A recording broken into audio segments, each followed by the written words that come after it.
Personal finance opinions YouTube channel में एक और वीडियो में आपको खुशामदीद। आज की इस वीडियो में मैं बात करूंगा अल-अब्बास शुगर मिल्स के फाइनेंशियल ईयर 2022 के रिजल्ट्स की। इस कंपनी ने आज अपने रिजल्ट्स को अनाउंस किया है for the year ending on September 30 2022। Detail में हम डिस्कशन करेंगे based on the income statement के इस कंपनी ने इस साल कैसा परफॉर्म किया और इस कंपनी ने किस तरह अपने प्रॉफिट्स को इंक्रीज़ किया और इसने कितना डिविडेंड दिया, और इसके अलावा इस साल में इससे पहले जो इंटरिम डिविडेंड्स हैं उसके हवाले से भी डिटेल्स और इंपॉर्टेंट जो डेट्स हैं आज के अनाउंसमेंट के हवाले से वो भी आपसे शेयर की जाएंगी।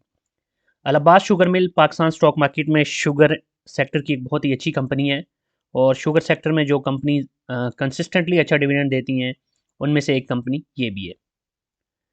जो रिज़ल्ट आज इसने अनाउंस किया उसमें अगर हम प्रॉफिट और लॉस स्टेटमेंट, जिसे इनकम स्टेटमेंट भी बोलते हैं, उसका एनालिसिस करें और कंपेयर करें with the corresponding period ending on सितंबर 30 2021, यानी पिछले साल के रिजल्ट्स और इस साल के रिजल्ट्स का एक तकाबली जायज़ा लें तो हमें बेहतर तौर पे आइडिया होगा कि कंपनी ने इस साल कैसा परफॉर्म किया।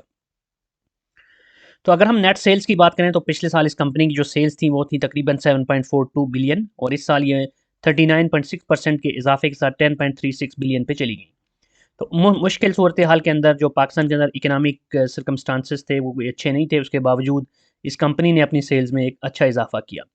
उसके बाद जो ज़्यादा हौसला अफजा चीज़ है वो ग्रॉस प्रॉफिट है। अगर ग्रॉस प्रॉफिट देखें तो पिछले साल इस कंपनी का ग्रॉस प्रॉफिट 1.129 बिलियन था, जो इस साल 2.338 बिलियन पे चला गया, और अगर हम परसेंटेज टर्म में इसमें इजाफा देखें तो ये बनता है 107.02%।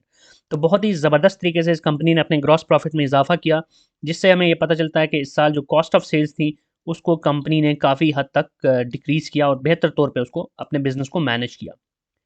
ऑपरेटिंग प्रॉफिट देखें इस कंपनी का तो वहाँ पर हमें और ज़्यादा हौसला अफजा रिजल्ट्स नज़र आ रहे हैं। 781 मिलियन इसका पिछले साल का जो टोटल ऑपरेटिंग प्रॉफिट था, इस साल हम देखें तो ये 1.960 बिलियन पे चला गया, और परसेंटेज टर्म में देखें तो 150.97 यानी तकरीबन 151% का इजाफा हमें ऑपरेटिंग प्रॉफिट में देखने को मिला। इट मीन्स कि कंपनी ने जो सेलिंग एंड डिस्ट्रीब्यूशन एक्सपेंसेस वगैरह हैं उनको भी बेहतर तौर पर इस दफ़ा काबू में किया। फिर हम अगर प्रॉफिट बिफोर टैक्सेशन देखें तो प्रॉफिट बिफोर टैक्स पिछले साल इस कंपनी का था 834.72 मिलियन, जो कि इस साल बढ़कर 2 बिलियन एंड 50 मिलियन पे चला गया। बहुत ही ज़बरदस्त इजाफा हमें देखने को मिला, और यहाँ पर इंपॉर्टेंट चीज़ ये है कि आप देखें ऑपरेटिंग प्रॉफिट से इस कंपनी का प्रॉफिट बिफोर टैक्स ज़्यादा है। इट मीन्स के ऑपरेटिंग प्रॉफिट के बाद जो फाइनेंशियल कॉस्ट होती है उसको निकाल के जो अदर इनकम है, अदर इनकम के ज़ुमरे में पिछले साल भी और इस साल भी इस कंपनी ने बेहतर तौर पे मज़ीद पैसे कमाए। तो अदर इनकम का जो एक सेगमेंट है वहाँ से अच्छी इनकम इस कंपनी को हो रही है।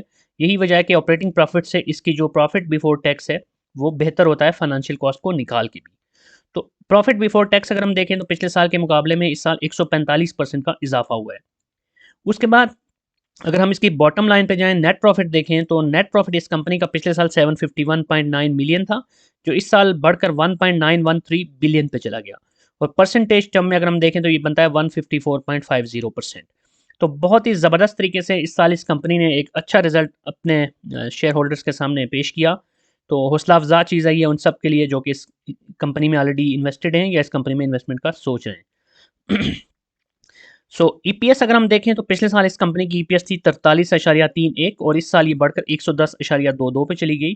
तो डबल से भी ज़्यादा इसकी ईपीएस में इजाफा हुआ है, और बहुत ही बेहतरीन तरीके से इस कंपनी ने अपने रिजल्ट्स के साथ साबित किया है कि इन ऑड सर्कमस्टांसिस के अंदर भी ये कंपनी मजबूत तरीके से मजबूत फंडामेंटल्स के साथ अच्छा बिजनेस कर सकती है।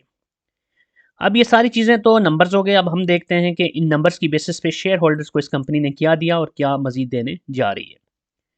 तो हम इस कंपनी की जो डिविडेंड अनाउंसमेंट है आज की उसको अगर देखें तो इस कंपनी ने जो डिविडेंड अनाउंस किया है अपने फाइनेंशियल ईयर 2022 के फाइनल रिजल्ट्स के साथ, वो है 300%, और इस कंपनी की फेस वैल्यू है 10 रुपये।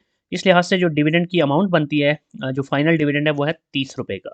और इंपॉर्टेंट चीज़ ये है कि इससे पहले भी ये कंपनी 2 दफ़ा इंटरिम डिविडेंड दे चुकी है, 150 एंड 100%, यानी कि 250%, विच इज़ 25 रुपीज़।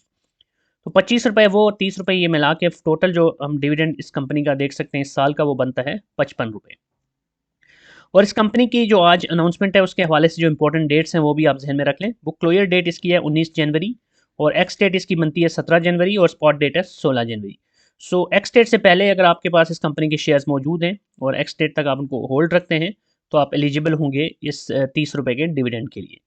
और जो करंट प्राइस है इस वक्त जब मैं ये वीडियो बना रहा हूँ तो आज ये आई थिंक ये अपर लाख पे गया है, 349.38 इसकी करंट प्राइस है। आज इस कंपनी के शेयर ने बहुत अच्छा परफॉर्म किया है because of the good results. और इन रिजल्ट्स की बेसिस पे अगर हम इसकी ट्रेलिंग 12 मंथ यानी पिछले 12 महीनों की डिविडेंड यील्ड निकालें, वो बनती है 15.74%। यहाँ पर ये मेंशन करना ज़रूरी है कि जो डिविडेंड यील्ड है ये पूरे साल की डिविडेंड यील्ड है। इसमें सिर्फ अभी के जो 30 रुपये नहीं, बल्कि इससे पहले जो 25 रुपये दिए उसको भी मिला के टोटल उसकी बेस पे डिविडेंड यील्ड कैलकुलेट की गई है सालाना बुनियादों पे। उसके बाद अगर हम ये देखें कि आज की प्राइस में यानी कि 349 रुपये 38 पैसे की प्राइस में अगर आप 1 लाख रुपया इन्वेस्ट करते हैं इस कंपनी में, इस कंपनी के शेयर खरीदते हैं, तो आपको जो इस वक्त जो 300% डिविडेंड अनाउंस हुआ है वही मिलेगा। डेफिनेटली जो 25 रुपये पहले है वो तो उन लोगों को मिला है जिन्होंने पहले इस कंपनी के शेयर लिए थे। तो अभी की जो अनाउंसमेंट है उसके मुताबिक अगर आप आज की डेट में 1 लाख रुपये के इस कंपनी के शेयर्स लेते हैं, तो जो आपको डिविडेंड मिलेगा वो बनता है तकरीबन 8,580 रुपये। ये जो 8,580 रुपये मैं तकरीबन लिख रहा हूँ, इसमें मैंने टैक्स को या ज़कात की जो डिडक्शन है उसको कंसीडर नहीं किया। उसको आप अपने हिसाब से कैलकुलेट कर लीजिएगा।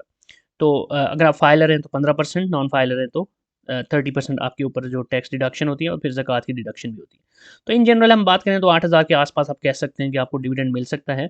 लेकिन इंपॉर्टेंट चीज़ ये नहीं है कि इस वक्त कितना डिविडेंड मिल रहा है। इंपॉर्टेंट चीज़ ये है कि कंपनी अपने रिजल्ट्स के हिसाब से बहुत अच्छी एक प्रोग्रेसिव तरीके से आगे जा रही है, अच्छे रिजल्ट्स दिखा रही है। इसने ईपीएस को भी इंक्रीज़ किया है, कॉस्ट ऑफ सेल्स को डिक्रीज़ किया है और इसके अलावा अदर इनकम भी इसकी बढ़ी है। और ओवरऑल जो नेट रिजल्ट है उसका वो इसकी ईपीएस पे है जो 43 से बढ़ के 110 पे चली गई है। तो बेहतरीन कंपनी है। अगर आप शुगर सेक्टर में इन्वेस्ट करना चाहते हैं तो मेरी जो पर्सनल ओपिनियन है उसके मुताबिक ये एक बेहतरीन कंपनी है, इसको ज़रूर कंसिडर कीजिएगा। That's it from this video. इससे पहले ऑलरेडी मैंने एक वीडियो बनाई थी जिसमें शुगर सेक्टर की सारी कंपनीज़ का एक कंपैरेटिव एनालिसिस किया था। उस वीडियो को भी ज़रूर देखिएगा, उससे आपको बेहतर तौर पे आइडिया होगा इस कंपनी के पास्ट का भी और बाकी जो कंपनीज़ इसके कंपेटिटर्स हैं उनका भी, कि कैसा परफॉर्म करती आ रही हैं और उनमें से कौन सी कंपनी आपके लिए बेहतर है। अगर आपको ये वीडियो पसंद आई है तो चैनल को सब्सक्राइब करना, बेल आइकन को प्रेस करना मत भूलिएगा। Thank you very much.